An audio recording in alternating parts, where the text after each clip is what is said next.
Good day to be out trucking.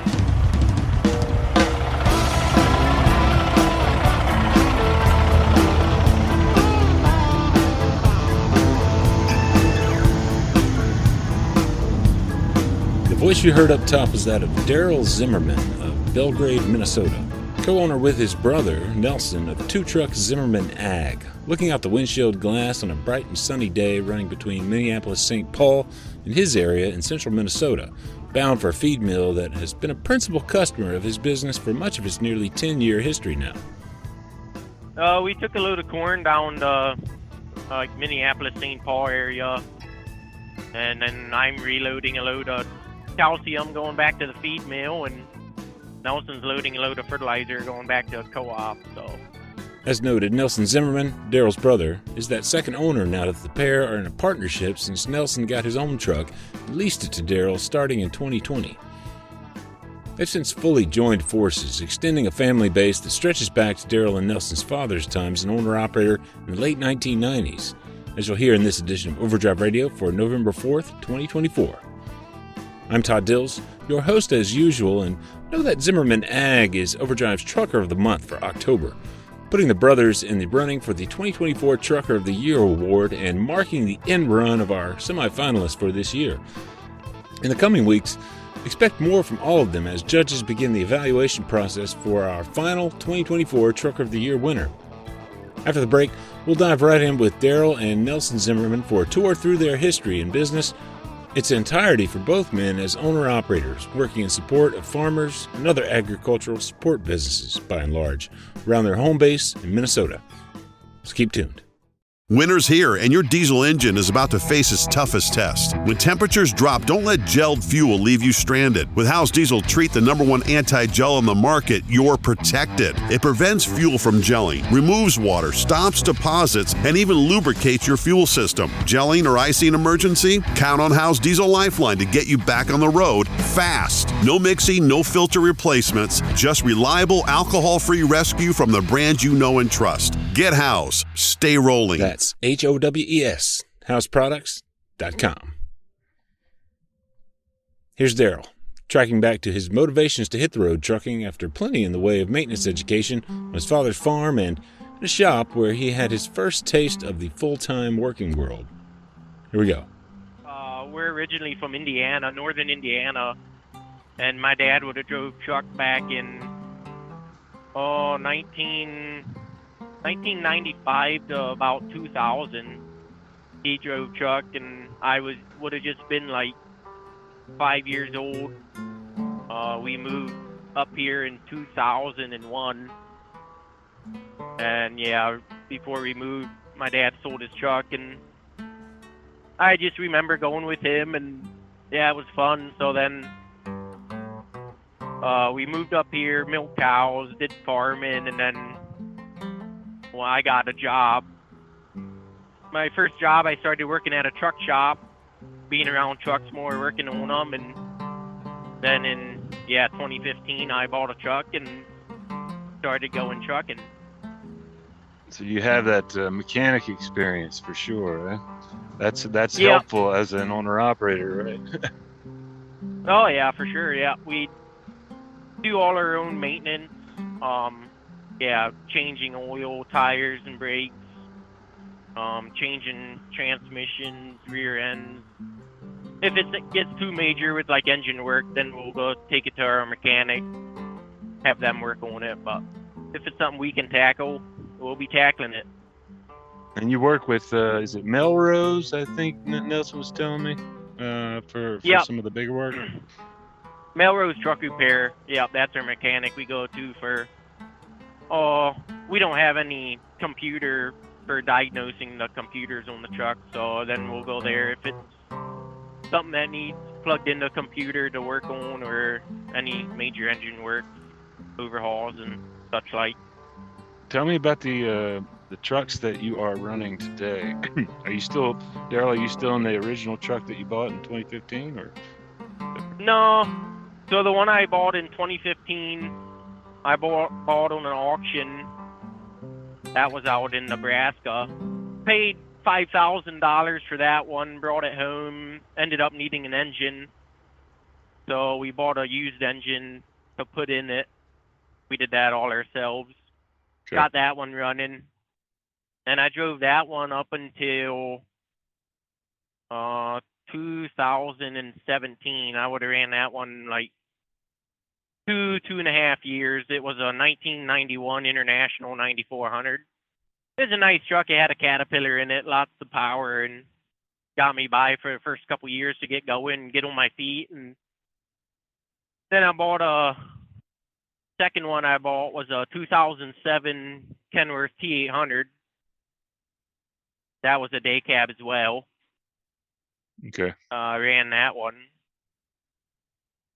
Then the other one I bought was a 2001 International 9400. That one got a 72-inch sleeper on it.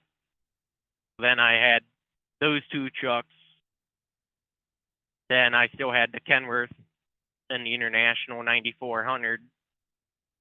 And then I had my brother. One other of my brothers drove for me for a couple years. We ran two trucks and kind of branching out more, doing more stuff. And then he wanted to get out of trucking and go do other stuff, branch out a little bit. So he quit, and then I was just by myself.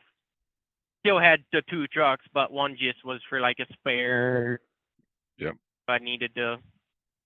Oh, when was it, Nelson, that you bought yours? I bought mine in 2020. That's when I started helping you right in the middle. It was the end of June in 2020 I bought mine. That was the voice there of Daryl's brother, Nelson Zimmerman, like his older brother, getting his start in trucking as an owner. So I found mine on it was a auction in Ohio. It's a consignment auction. And it's a 2001 Peterbilt 379. It's got a Detroit in it, which is what Daryl's International that he's running now, that's what that one has. He got that one, really liked the Detroit. Kind of recommended that I get that. It's a good engine and a little lighter, helps save on some weight, and good fuel mileage. So I was kind of looking for that. Found this one that had a Detroit in, and ended up buying that one for $25,000. That was kind of right over COVID when truck prices were pretty low. Yep, right at the Felt like I beginning, picked it right? up pretty reasonable. Yeah. Yeah, right before it, everything Right went the other way, everything right? skyrocketed. Yeah. Yeah. Yeah. And it treated me pretty good. I ran it for almost 4 years, 3.5 years, and then I just did an overhaul this spring on it. Okay. So treated me pretty good, got a good start. And 2 years ago is when I bought into the business, and now we're 50-50 in a partnership. Yeah, how does that work between two brothers? Pretty good for the most part. Yeah, I'm just thinking about the buying into the business. What did you do? Did you just Yeah, so he only owned his truck, the tractor, and then he would pull one of my trailers. Right now we got 3 hopper bottoms, a reefer, and an end dump. Okay. So we just kind of figured up a dollar value that the business owns and came up with a number, and then obviously he put his truck in the business, so that got minus off that amount, and then he's just paying me for the other part. You know, when it comes to just kind of tracking the business performance and sort of bookkeeping and keeping your numbers for tax purposes, did that create new challenges for you guys? I'm wondering. Yeah, I would say, well, there was new challenges, plus I would say it got easier too, because before I would pay Nelson when he was pulling for me, I paid him I would get the loads for him, and then I would keep a certain percent for the trailer use and for like dispatch, and so we had to keep all his loads separate, and he got paid off of what he hauled and stuff like that. It was a lot of stuff to keep separate, but now everything we do is all together, and we got a separate accounting program just for the business, so everything's all at that one spot. It's QuickBooks online. Okay, yeah. That works pretty good. We can both sign in and kind of We take each care have of it access ourselves. to it. And on our phones wherever we're at, so we can once we haul loads, we can put them right in there and keep track of them. And When it comes to bookkeeping, 2 hands perhaps are better than just 1. 2 heads too for numbers analysis. Zimmerman Ag's something of a well-oiled machine in that regard at this point, but when Daryl first started driving for a living, it was, of course, a one-man show. He started with what he knew in terms of customers, farmers in the area nearby where he'd grown up in Minnesota. The first thing that really got me started was the first trailer I bought was an end dump. A lot of our neighboring farmers use wash sand in the bedding for the cows. So I hauled a lot of that the first couple years. That kept me busy throughout the summer and whatnot. And then the winter, it got kind of slow. And then my dad, he was farming as well. And this feed mill that he gets his feed from, we had an opportunity. He wondered if we want to haul some loads for him. And I'm like, yeah, sure, we can do that. We are slow over winter anyway. So then that's when I bought my hopper bottom. Okay. And then, yeah, we've been going in there ever since. We bring in there anywhere from 3 to 5 loads a week.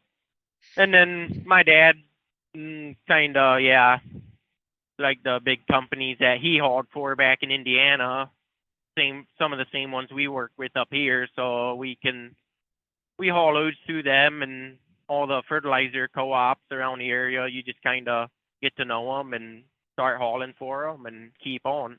In the spring, once the spring starts warming up and getting going, I'll just call around and see if they need any fertilizer or if they're getting any in, and they'll be like, yeah, sure.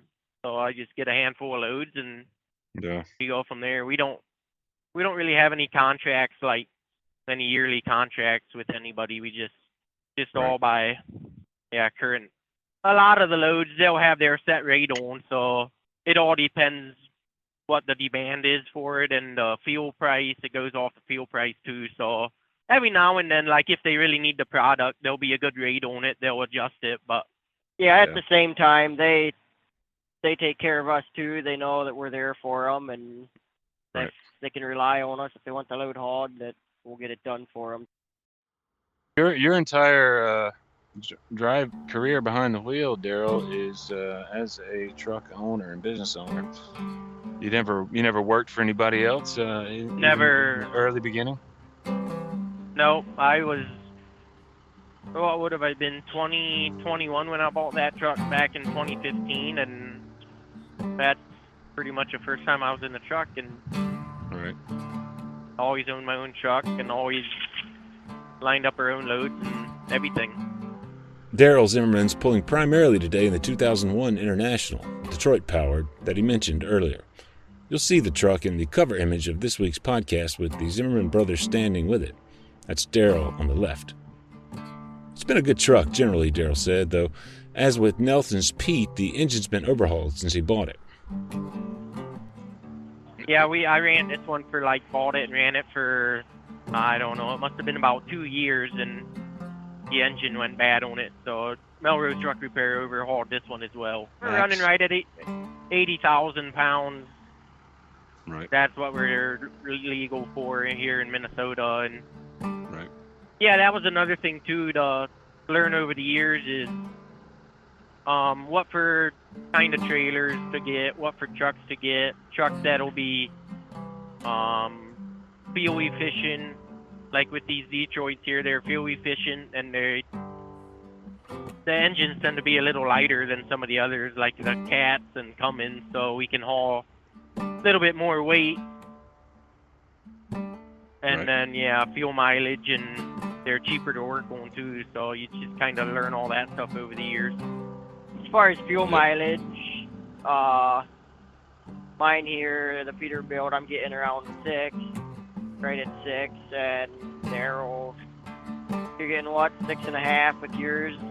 6, yeah, 7? I usually run around 6.5 to 7. It all depends. Sometimes during the winter we'll run empty a lot more than during the summer, so then it goes up a little bit. But for the most part, it's around 6.5. In addition to the 2001 Peterbilt that Nelson hauls with, The Zimmermans have purchased another 2000 379 sleeper that they'll be keeping around as a spare for now, as Nelson put it, yet it's also undergoing a transformation to get road ready. Had a sleeper on it when we bought it. We day cabbed it, and it's in the shop right now to get painted. Much of the work the Zimmermans do, befitting the ag and the business name, centers around local customers supporting farms and suppliers to farms in the area. But for the longer run reefer work into and out of northern Indiana Daryl mentioned earlier. A good bit of that's run through the STBI brokerage in Wakarasu, Indiana, due south of Elkhart, as you'll hear. Daryl outlined the day runs that are part of Zimmerman Ag's bread and butter toting feed ingredients back to their area.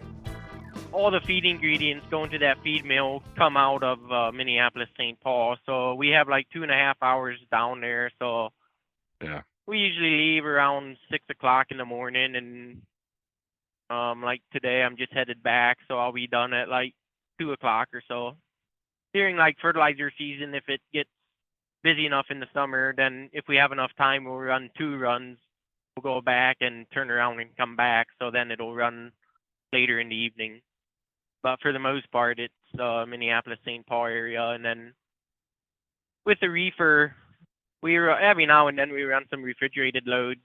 Nelson's wife is from back in Indiana, northern Indiana there, so he'll hook up to that, and if they want to go back home, they'll haul loads down there and back. That gets out a little more than the hoppers would, but Yeah, the hopper works pretty much. You guys are home every night, basically. yep, we're pretty much home every night with the hoppers, yep. And it's always been that way for you, it sounds like. I Not- can not try al- count on 2 hands how many times I stayed out overnight with the hopper, but We also do a lot of feed commodities for some of the local farms too. Canola meal Okay. and Nova meal, some of the feed commodity stuff that they use. I think, Nelson, you mentioned that you guys do a little farming as well. Yeah, we do a little bit of that on the side. Me and Daryl, and then my younger brother, he's helping with that too. So we kind of do all that together, us three. We just rent 70 acres at this point. We did corn this year. Our landlord we rented from, he had beans in it last year, so he kind of wanted us to do all corn this year. So then probably next year we'll start doing some rotation, do half and half, corn and beans or something. So we're kind of in the middle of that right now. We're taking the corn out. So keeps us busy. We get back for the day and park the truck and go work at that then. Makes for a busy day, but a little variation in scenery, I suppose. right. Yeah, yeah. You guys have kind of set yourself up in a little bit of an ideal situation. How do you feel about the sort of income performance from the trucking operation over the last several years? Do you feel like it's been it's more than adequate to what you guys need in terms of, keep the families happy? Yeah, I got 6 children. Okay. The oldest is a girl, and there's 4 boys, and then the youngest is a girl. She's like 3 weeks old now. Congratulations. Yep. Yeah, so I got 2 of them. The oldest is a girl, and she's 4, and the youngest is a boy, and he'll be 2 here at the end of the month. And they Cool. always looking for a ride along in the truck. They always enjoy going along. Yeah, they're usually fighting about who goes. That makes it nice if we're home pretty much every night, then they can go along and Yeah. it's a day run, so they enjoy it. As far as the income part, yeah, it's been good the last number of years. It got a little more of a challenge, like over COVID. Might have been a little harder all the industry was kind of messed up, and all the truck parts, tires, and brakes went way up in price, and when fuel was high there, but we're kind of past that now, so it's been real good. Yeah. Do you find the kind of work you're doing that freight rates and stuff from your customers does it stay pretty stable and just kind of track with the fuel cost and everything? Or you have folks really trying to sort of, I don't know, take advantage of the wider market conditions? Yeah, they're pretty stable as far as like his fuel price and everything. They kind of follow that. go up and down with that and stay pretty stable. But there's always, you can usually find someone trying to move a cheap load, or I don't know if they're trying to take advantage of you, but you just kind of learn who to haul for, and they take care of you. And not saying sometimes if you need something to do or trying to get somewhere, you can take a cheap load, but for the most part, it's pretty good. Once you get your customer base set up, and you don't have to deal with that as much. You guys don't work through a lot of brokers, I wouldn't guess, but when you're running reefer, is that the case for you? Yeah, the reefer, that's a lot more working with brokers. And as far as going to Indiana, there's a called STBI, a big company. They haul a lot of freight. Their rates are usually really good. We know a couple of the guys in the office there, so they'll find us loads going out east there, and every now and then they'll have stuff coming back for us. So that's really good, paying freight. But every now and then we have to find a load from a broker or something, kind of pick through the better paying loads and make something work out. When you think about what you guys have kind of learned, how the business has developed over the years, I just wonder, what's the most kind of significant challenge that you feel like you saw and that you successfully overcame? What are you proud of that you've done over the years? Basically, is a way of asking that question too, I think. Probably the biggest thing is just being honest with the business, and treating customers the way you want to be treated. Another variation on the golden rule there. Hallmark of at least one past winner of Overdrive's related Small Fleet Championship in John McGee Trucking takes quite a similar approach to service. Daryl noted it didn't always come naturally, though, particularly when faced with the prospect of a less than stellar rate on any given load. Just dealing with all the customers, if they're trying to move a cheap load every now and then, just do it for them, and then better paying loads will come along. Trusting that when a customer needs help on a rate on a load, that the payback will come. Right. Yeah. Yeah. When you're trying to start with a new customer and you think there might be an opportunity there to get more loads or more steady work, just try and work with them, and payback will come. Finally, a question about possible big plans for changes at Zimmerman Ag yielded a note of possibility, with further reliance on the family to expand with that recently day-cabbed Pete, Daryl, and Nelson both talked about earlier. Likewise, new infrastructure to support a growing business. Plans for big changes and or other moves in the works? Here's Daryl Zimmerman. Right now, not really. My one younger brother, he got his license. He wants to start driving, so we're just trying to figure out if we could have enough work for him once we get that other truck going. The other thing we're doing right now is we're in the process of putting a shop up at Daryl's place. Oh, it's a 50 by 100 steel frame building. It'll be all finished out, concrete and stuff, and we want to put a pit in it to drive our trucks across so we can stand below them and work on them. The bottom side up. You tend to catch more problems when you're servicing them as far as the inside of the tires and the brakes and stuff. You can see more from the underside. And maybe with the shop, there's guys that we could probably expand into doing more mechanical work, or not only on our trucks, but other guys. There was another shed there. That was a 45 by 90 that one's gone right now for the other one going up, but we worked out of that one for the last number of years. That one they had some concrete up front, but most of it was a dirt floor. The one corner had concrete, and we kept that heated for all our tools and stuff, but majority of the work we did outside on the dirt floor in the shed. And it gets cold up there, I know that. Oh, yeah. Big congrats to Daryl and Nelson Zimmerman of two-truck Zimmerman Ag, Overdrive Truckers of the Month for October, and the last of our semi-finalists for the 2024 Trucker of the Year Award. Look for further coverage of all our semi-finalists in the coming months and for announcement of 3 finalists in December.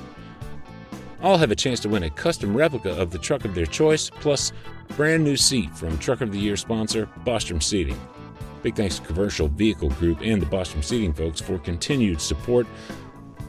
To get in the running for next year's program, get over to overdriveonline.com/toptrucker to start that process. Deadlines mentioned there have passed for the 2024 award, but note that any further entries or nominations of deserving owners will be considered for the 2025 program.